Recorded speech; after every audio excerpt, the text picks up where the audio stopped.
Stress. While the source may differ, every human experiences it. Stress is a natural reaction that our body has to danger, things that make us afraid. When we have to perform, like it's a natural reaction and response that our body has. You know, it becomes a negative thing when it is kind of unrelenting, when it lasts too long, or when it really gets in the way of us doing the things that we need to do and want to do. Dr. Khadija Booth Watkins is a psychiatrist and the associate director of the Clay Center for Young Healthy Minds at MGH and McLean. When you're stressed for a long period of time, it releases the stress hormone, which is the cortisol, and it really kind of can wreak havoc on our body if it kind of goes, again, unchecked. Symptoms are both physical and mental and can include disruptions in sleep and/or appetite, dramatic weight changes, irritability, interpersonal struggles, social withdrawal, and substance abuse. So it can lower our immune system and then cause us to also be predisposed to things like hypertension, diabetes.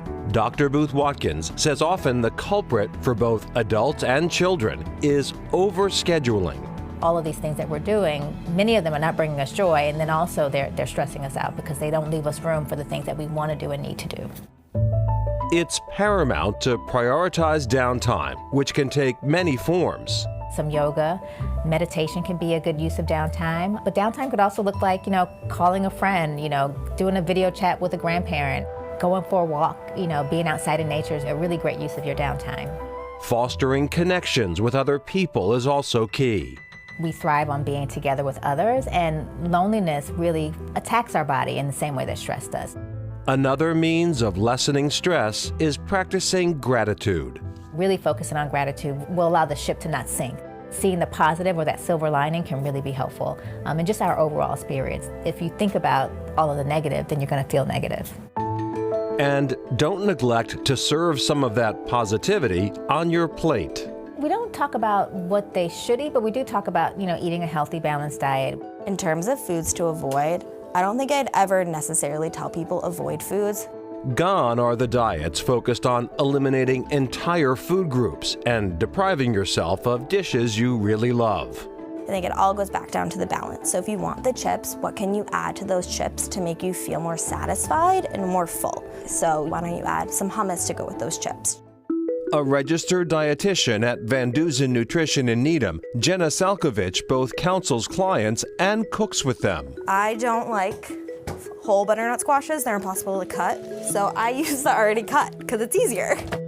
I use this thing called the plate method. It's a easier thing to understand versus the food pyramid, which is basically just like taking your normal sized dinner plate, cutting it into thirds. 1/3 of that is carbs, 1/3 protein, 1/3 fruit and veg, and basically a drizzle of fat on top.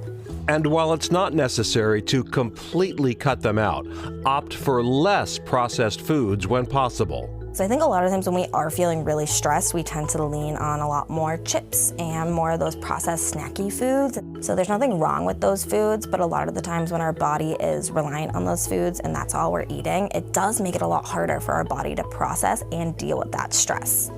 If you are meal prepping this and you need to store it, always add in some extra sauce because when you reheat it, it can be a little bit dry. Preparing a few healthy, simple meals ahead of time helps reduce the stress of figuring out what to make and finding the time to cook it. I think having that Sunday is a really great day to get yourself settled for the week, and that also helps bring that food noise down. 3 recipes that can be modified to include whatever's in the fridge: veggie egg bites with cheese, a Mediterranean bowl, and butternut squash pasta.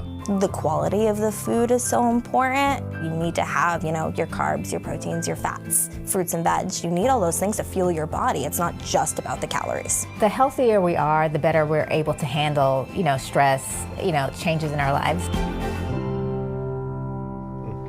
Very interesting, and more advice from the registered dietitian. Don't stress yourself out by using BMI, body mass index. Yeah, there's sort of a growing consensus that BMI is sort of an outdated and flawed measure of health, and that it's better to look at sort of the whole person, the whole system. So keep an eye on things like glucose levels, blood pressure, cholesterol levels, and look at that holistically as opposed to just the BMI.